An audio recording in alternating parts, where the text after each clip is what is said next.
Morning, everybody. I'm Linda Gorko with the Iowa Food Bank Association. I'm the Executive Director of the Iowa Food Bank Association. Our members are the Northeast Iowa Food Bank of Iowa, Riverbend Food Bank, and the Haycap Food Reservoir, as well as the Food Bank for the Heartland and Food Bank of Siouxland. Appreciate you joining us for this webinar today. We're going to be going and talking a little bit about Iowa advocacy and the Farm Bill and those items that affect the food bank network for those partners and food banks serving Iowa. Our agenda today is, talking a little bit about why we're here. We'll go into the Farm Bill, our priorities, and why it impacts. It is the biggest bill and a piece of legislation that affects the work we do in feeding hungry Iowans. And then we'll talk about our Iowa state priorities for those fighting hunger in the state for this year's legislative session. Touch quickly on the child nutrition reauthorization priorities, and then how to get involved in some advocacy opportunities and education. So really wanted to get started to let you know and talk to you a little bit about why we're here and who we are. The Iowa Food Bank Association is an organization supporting the Feeding America food banks and their affiliates, serving Iowa in the work to ensure that the sufficient food is accessible to all. Like I said, there's 6 food banks serving the state in all 99 counties with 1,200 partner agencies across the state of Iowa. The importance of the work that we do is really is vital with legislation, working with SNAP, being aware what's happening in the state, and to ensure that those that we serve have access to SNAP, and all those pieces of legislation that may hinder the ability for those that we serve to obtain food. And so we really watch, especially the Farm Bill on the national level and SNAP nationally and statewide, and additional other advocacy items that do pop up. So we hope this is helpful, and I'm going to share a little bit of information that I'll always feel free to post a question or an item in the chat or the Q&A, and hopefully we'll be able to get to those questions. We are recording, and we'll keep in touch with you. If you would like a copy of it, let us know. So now we have Barb Prather, the Executive Director of the Northeast Iowa Food Bank, and she is a past president of the Iowa Food Bank Association. Barb? Make sure I'm off mute. Good morning, everyone. It's a pleasure to be with you all. Can we go to the next slide, please? So what is the Farm Bill? The Farm Bill is the major federal food and farm legislation that includes a wide range of ag and nutrition policies. And every 5 years, Congress will seek to reauthorize it. It was first started in the Great Depression and Dust Bowl of the 1930s to address the farm economy. And to date, 18 farm bills have been enacted. And Congress will consider the next Farm Bill for reauthorization in 2023. And some of the committee and prep work has already begun. What I will say from my past experiences since I've been at the Northeast Iowa Food Bank, I think this will be the 5th Farm Bill that I have gone through. And I think one of our greatest wins happened in 2008. When we were able to work with Senator Harkin, who was chair of the Senate Ag Committee at the time, to get TFAP commodities adjusted to inflation.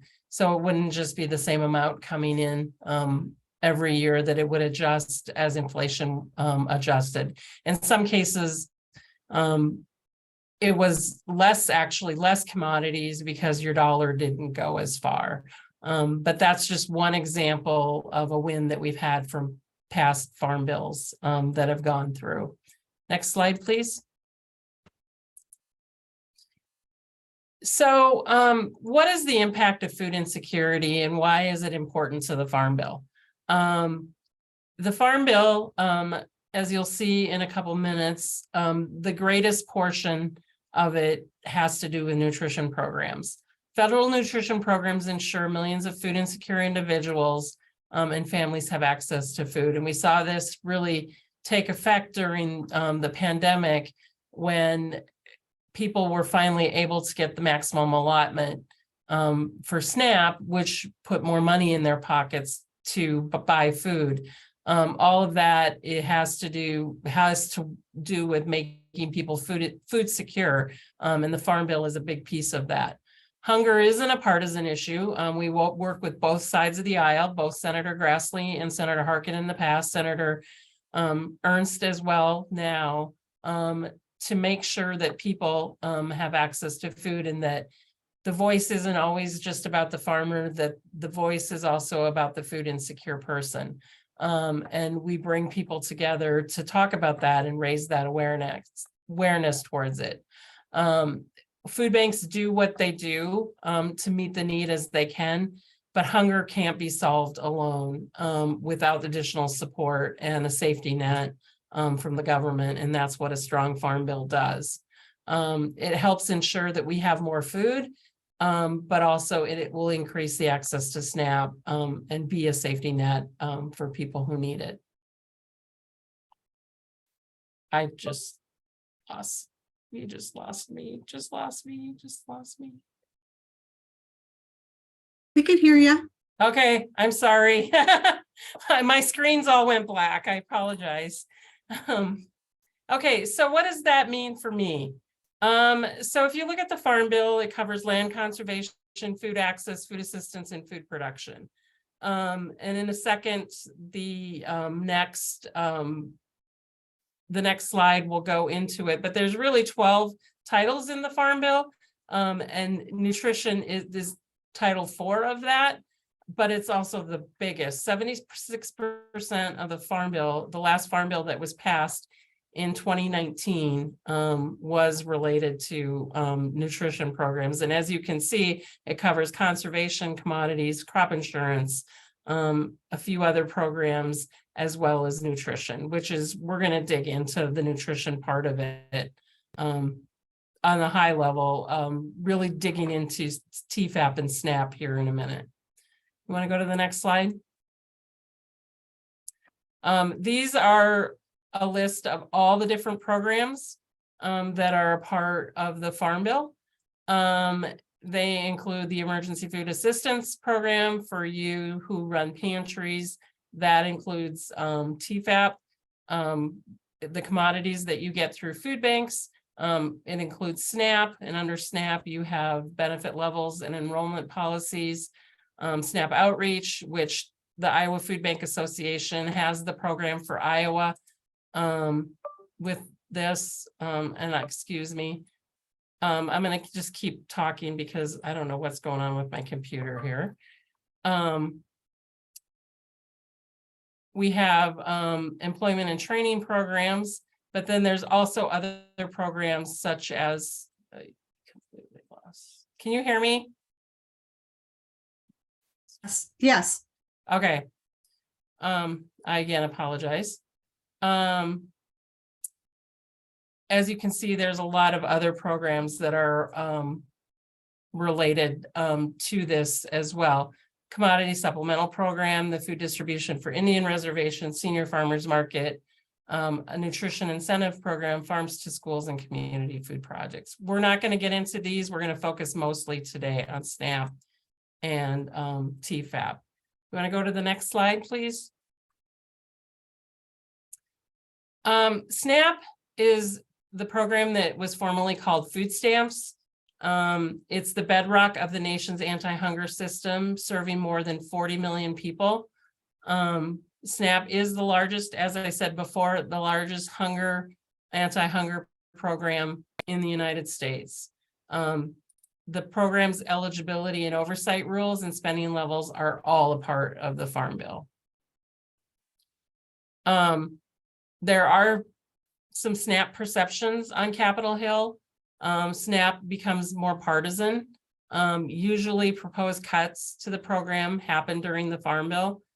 We've been able, Feeding America, our national organization, has been able to work to increase public and congressional awareness of the positive of SNAP provides people for people facing hunger. And as a result, we've been able to seen increases to SNAP over the years.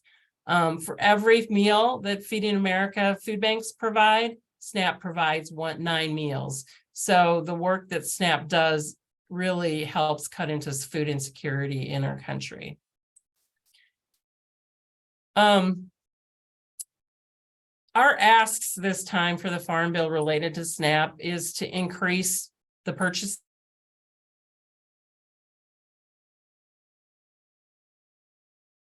by basing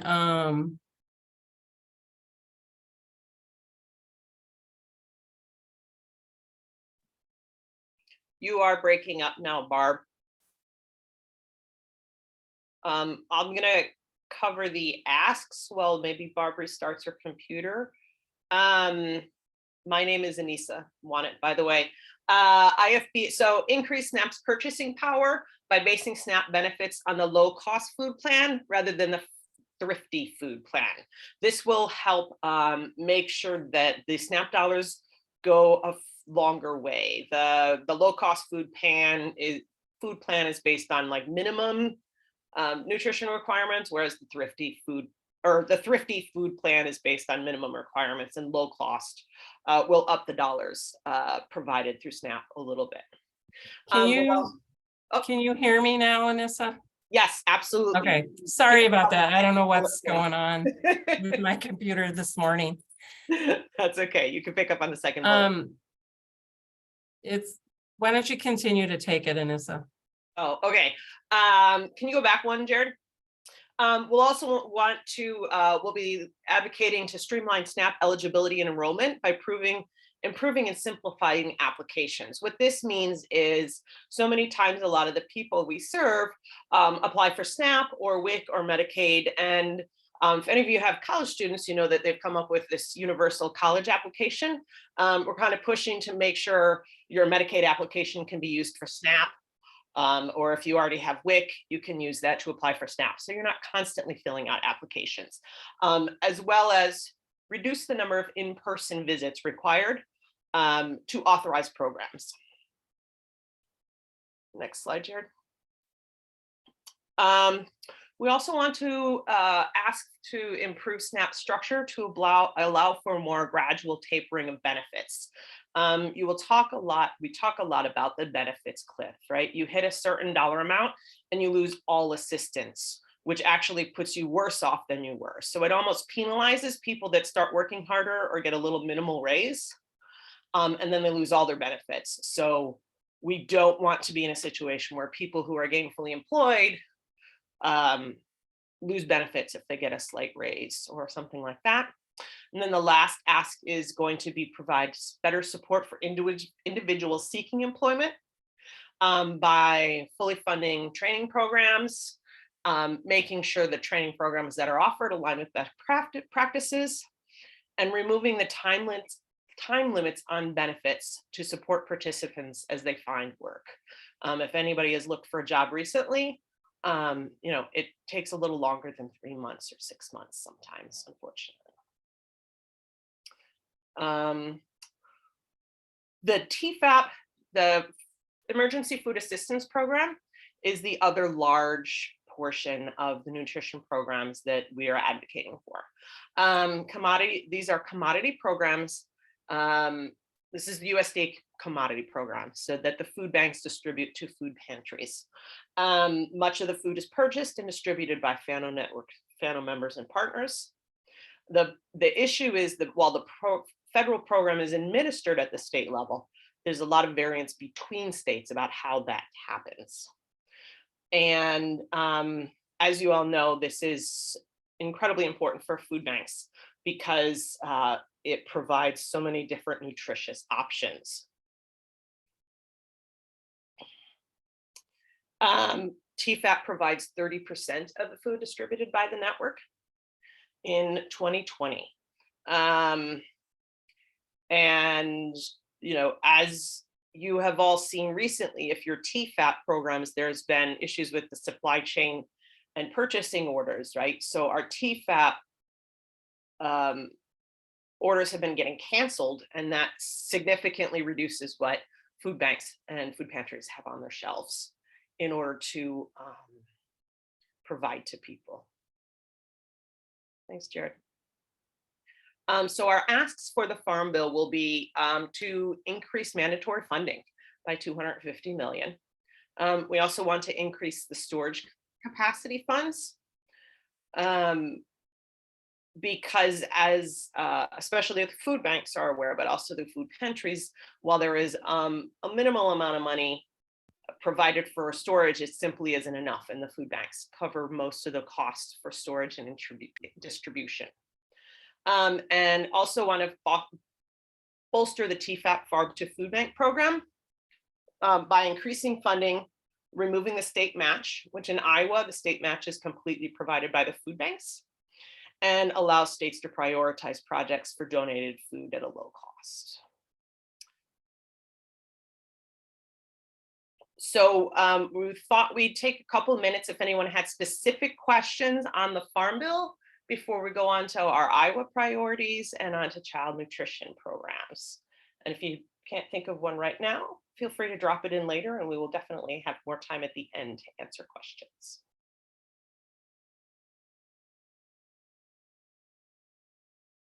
How many, I know I've seen a lot of, I know we have a couple of the buyers on here. I can see from the various participants, but if anyone just kind of raise your hands in the, or drop it in the chat. How many of you know that you have TFAP money?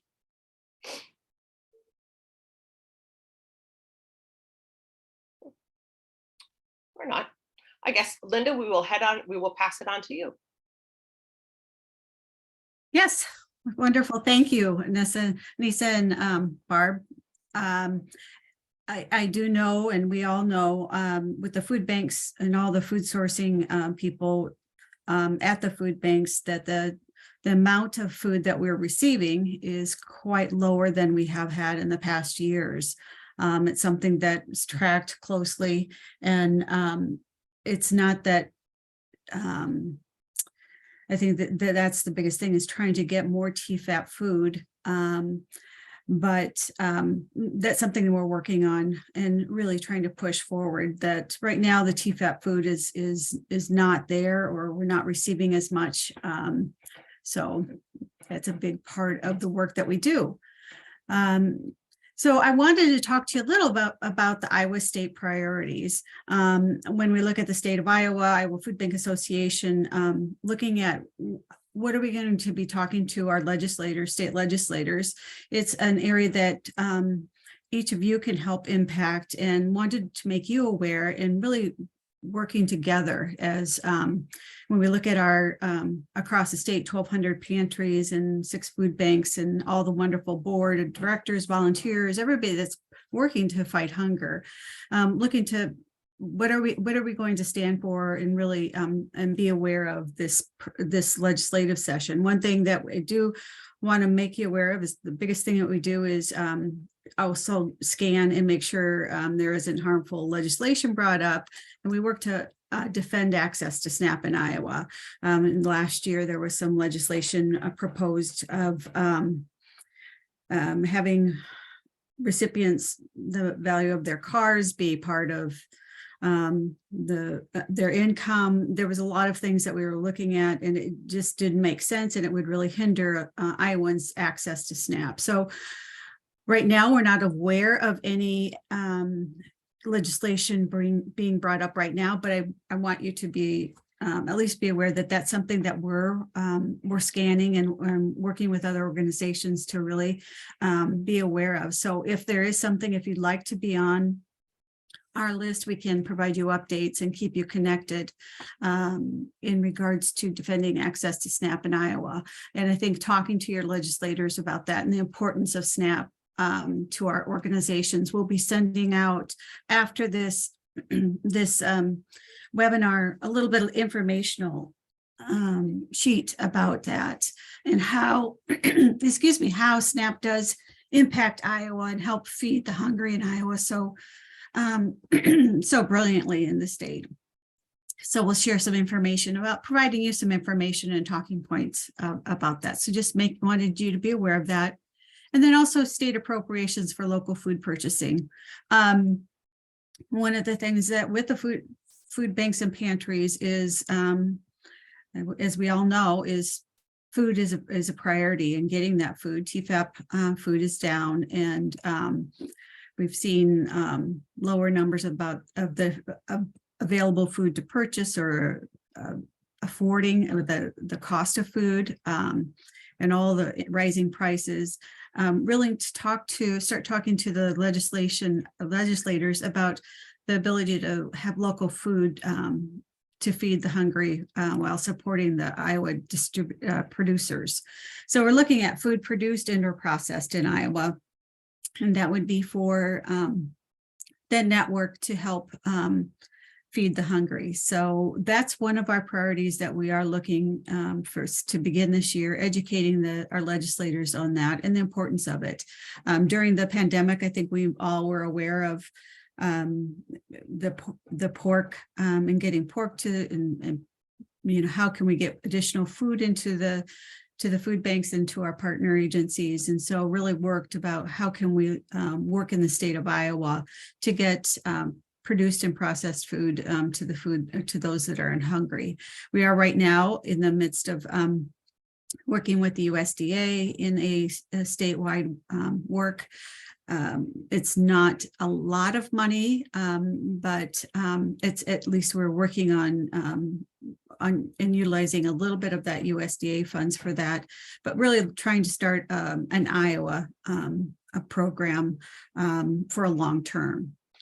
Those are the two main priorities at the state level. And I wanted to share with you those. If anybody has any questions, feel free to pop them in the chat and or email me or ask as you'd like, even later on as we talk a little bit more. So anybody have any questions?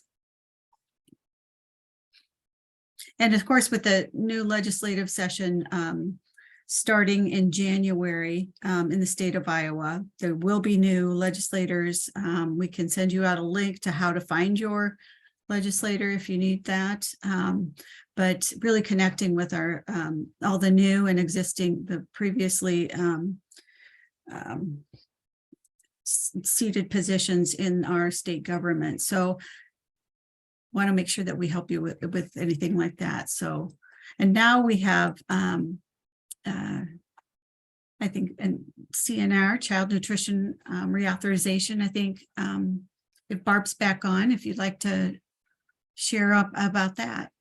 Yeah, there were a couple of questions related to TFAP I'm going to address before we go that. And first, then again, I apologize for losing connection. So there was a couple questions related to money for food, money for what TFAP money. TFAP money does actually, the bulk of it goes to purchase the food that you see come through food banks. So a member agency, a meal program, a pantry is not going to actually see money from it. What you see is the food that's the result of what has been purchased with the allocated dollars. Secondly, as far as admin dollars, what the state, what the federal government gives food banks for admin dollars related to TFAP does not cover the total cost of the distribution. Some food banks charge a nominal shared maintenance fee. It's not a purchase cost. It's just to help share in the cost of moving it.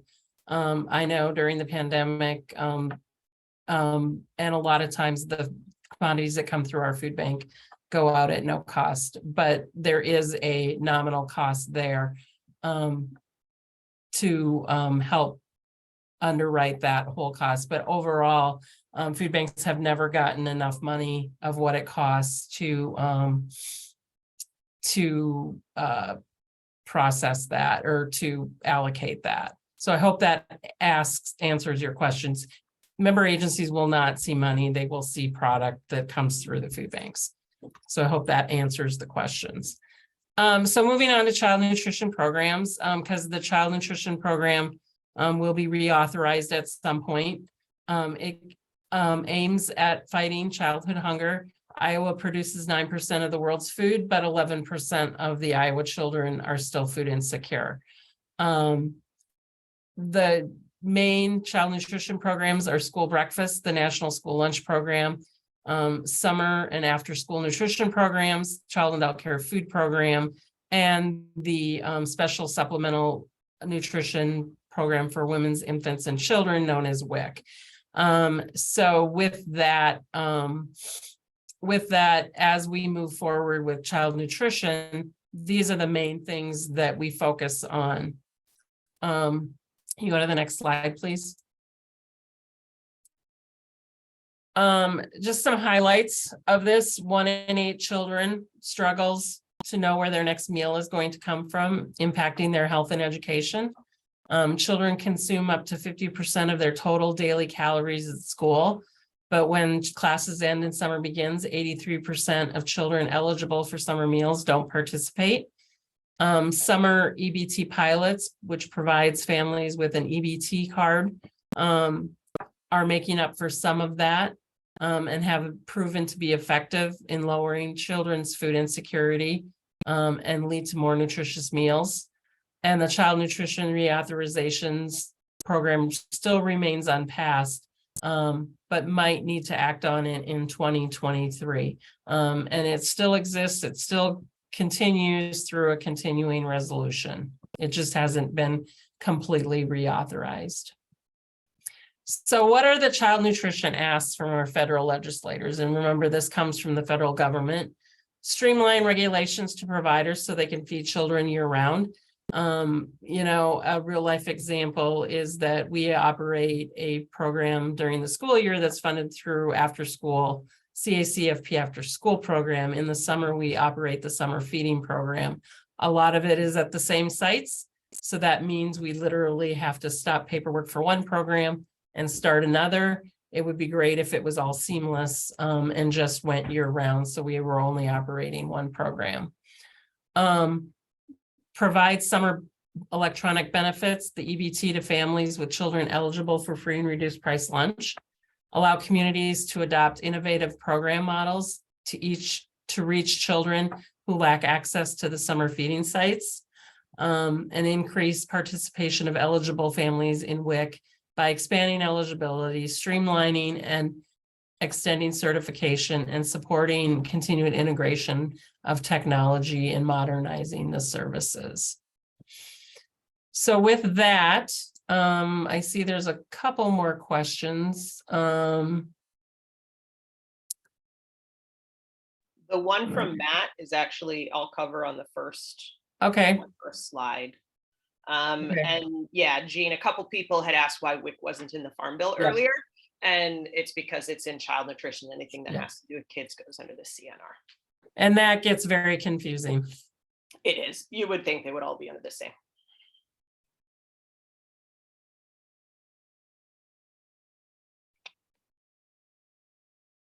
All right. So my name is Anissa. I actually work with the Iowa Food Bank Association as well as Riverbend Food Bank, and assist them on their advocacy issues. So I'm just going to talk a little bit about why advocacy is an anti-hunger tool. Matt Tapscott had a very good question. I was wondering if you wanted to unmute yourself and ask the question, Matt, or if I should just read it, because I think it's a perfect introduction to my section. I don't believe you can, so could you read it? Oh, I certainly will. Okay, so Matt asks, one of the things I have heard since onboarding at our local pantry 3 months ago, I have raised the issue about the importance of the Farm Bill and food insecurity. And several in our organization feel we are politicizing the issue. I argue we are educating on how the process works. When people ask, why can't we get the products we used to? we know the answer to that, and that the Farm Bill is an important part of the whole process. Can you address why the Farm Bill is not a partisan issue, but a policy issue? And as you can see, that's my first talking point. So advocacy is not about politics. Advocacy is defined as public support for or recommendation of a particular policy issue. You know, in our current society, things get so political and so, you know, as everybody knows, we're very split. One of the things that is important to stress on with the work we do is hunger affects both Republicans and Democrats and independents and liberals and Greens and everybody else. Anti-hunger programs, especially those that help children on the CNR, but even with SNAP, traditionally have support from both parties. The parties differ on how much we spend and eligibility requirements. So one of the things we're going to send out after this session in the follow-up materials is we actually have some of the talking points.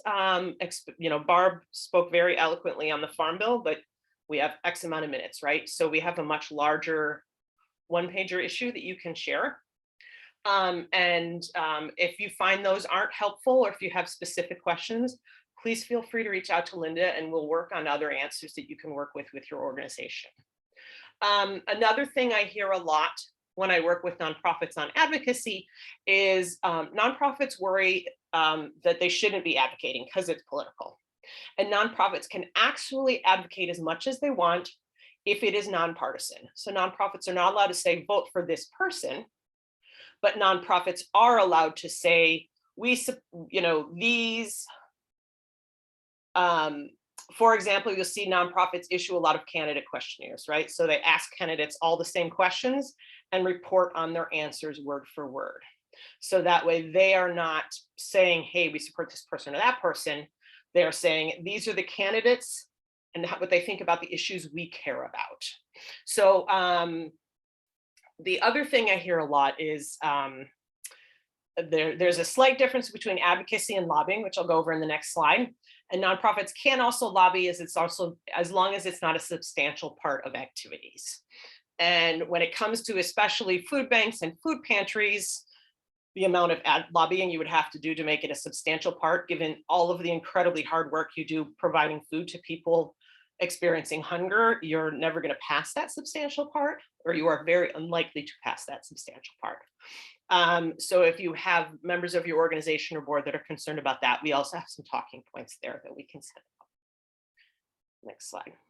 So I'm just going to do a little quick review of advocacy and Advocacy 101. If you are on we did a full webinar on this in February, and we'll send out the recording to that as well, if you want to get into these in any more detail.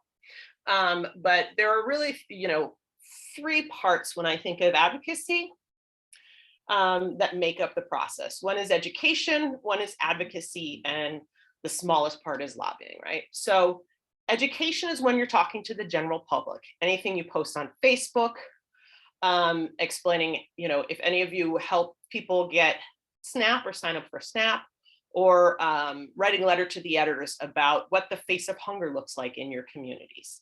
And, you know, this is why I really liked Matt's question so much is, you know, he's like, this is not politicizing. We're educating people on how the process works. And so if you're in an organization that absolutely is reticent to talk about any policy, at the bare minimum, you can educate people on what's going on in your community. Advocacy gets a little more narrow.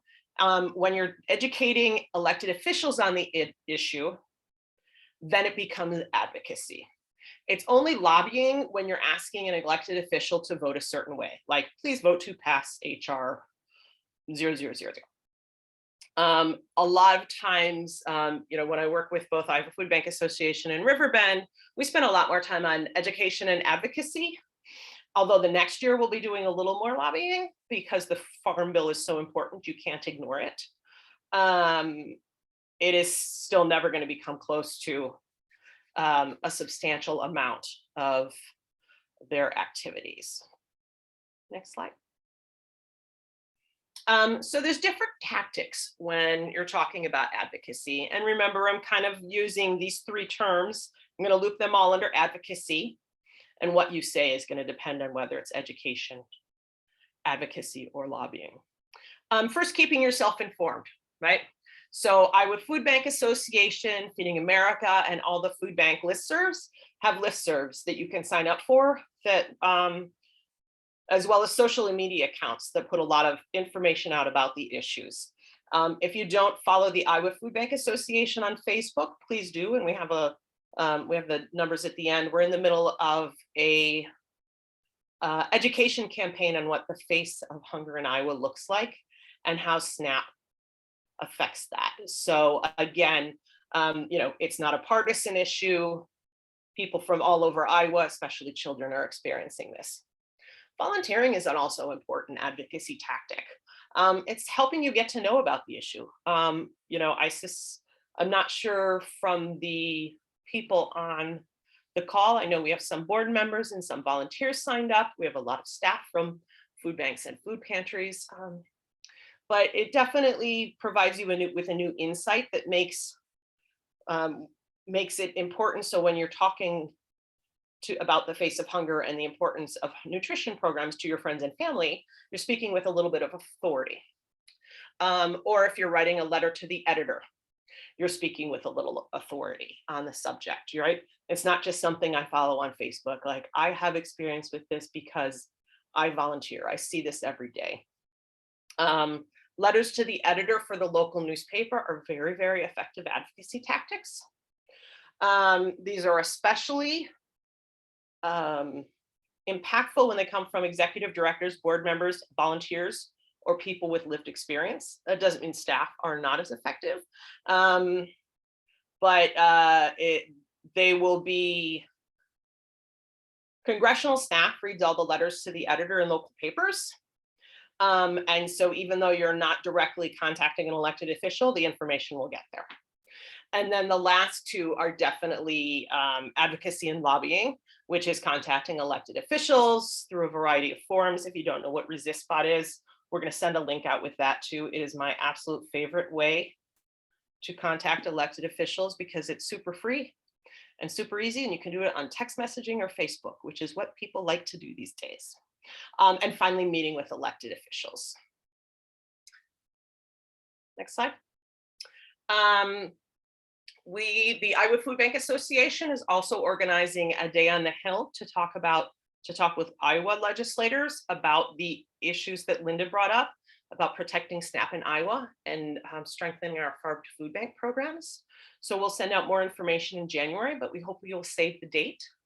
And some of you will be able to join us because there is always strength in numbers when you're meeting with people.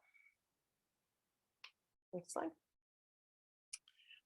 When you're talking about, I wanted to briefly go over the structure of advocacy messages.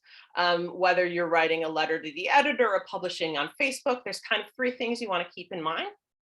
Establishing who you are and why you're important. You're a volunteer, you're a constituent, you're a person with lived experience.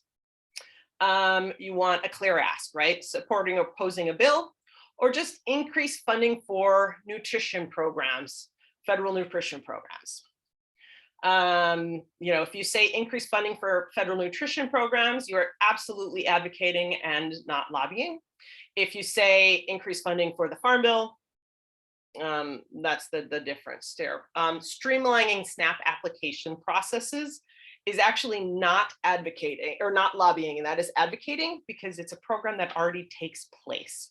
So you're talking about improvements of a program, not specific legislation, because the executive offices take care of that. Or executive branch takes care of that, as well as why the issue is important, right? 11% of Iowans and 7% of Iowans children are food insecure. And again, I'm going to go back to Matt's incredibly well thought out question about why it's so important that we talk about these issues. If you're just stating the facts without any, if you're just stating the facts, it is education rather than advocacy, and it's not politicizing. There is nothing in the fact that 7% of Iowa's children are food insecure that is political. And when it comes to the programs, whether we're talking about SNAP and TFAP or the child nutrition programs, there is significantly more bipartisan support for the child nutrition programs than there is for SNAP, because it's really hard for elected officials to say, no, I don't want to help children. I thought I saw, yes, okay, next slide. So these are the 2023, this is a brief overview of the 2023 Farm Bill advocacy opportunities we'll have coming up. And while we know for sure the Farm Bill is going to happen in 2023, the CNR may happen as well. And this also applies to the state issues that Linda outlined. But we're going to be sending the issues, some one-pagers on these issues and webinar recordings so that you can review it if you want. And they provide much more detail on the policies than we did here. Sharing Facebook posts. Iowa Food Bank associations and all of the separate network members are very good at using Facebook to educate on the issue. I mentioned the trip to Des Moines on March 1st. Again, that is more Iowa focused than Farm Bill. Start thinking about who in your organization is the best messenger, right? Do you have volunteers or board members that, or people with lived experience that have connections to elected officials that you want to take advantage of, or that speak more eloquently than others do? Just kind of be ready for more talking points, templates, and emails. Iowa Food Bank Association every 4 to 6 weeks is going to send out opportunities, explaining how you can get more involved on the Farm Bill issue. We'll never just send an email saying, hey, call your congressman or write a letter to the editor. We'll always send something with a template that you can tweak and make your own and send to your local paper, or specific talking points for a letter to your congressman or a call. And the important thing with advocacy is to always be flexible. We can always plan educational opportunities. I can lay out an annual messaging plan to talk about SNAP now, and then Farm Bill in a couple weeks, and go on and on. But the legislative cycle has never once in my life matched my education plan on an issue. Specifically right now, we're going to be in a lame duck session and we still don't have a budget. So there's going to be a lot of activity over the next 3 weeks, possibly through the Christmas break, trying to get especially a budget passed, which affects all of these issues. But there may be specific legislation that the outgoing leadership wants to try to pass before they turn the reins over in the House. And I think that is it for me. If there are any advocacy questions or questions on anything in general. I'm sure we did not do that amazing a job that you have no questions, but I do understand that people don't always want to ask in a public space. So, feel free to, Jared, if you want to flip to the next slide. We have Linda's contact information on here as well. You can always send questions directly to her.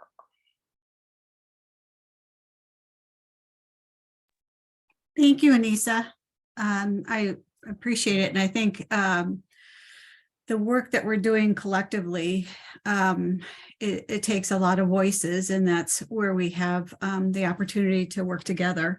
If you do have questions, again, feel free to contact someone you know at the food bank, at your food bank, local food bank, or contact me at linda@iowafba.org.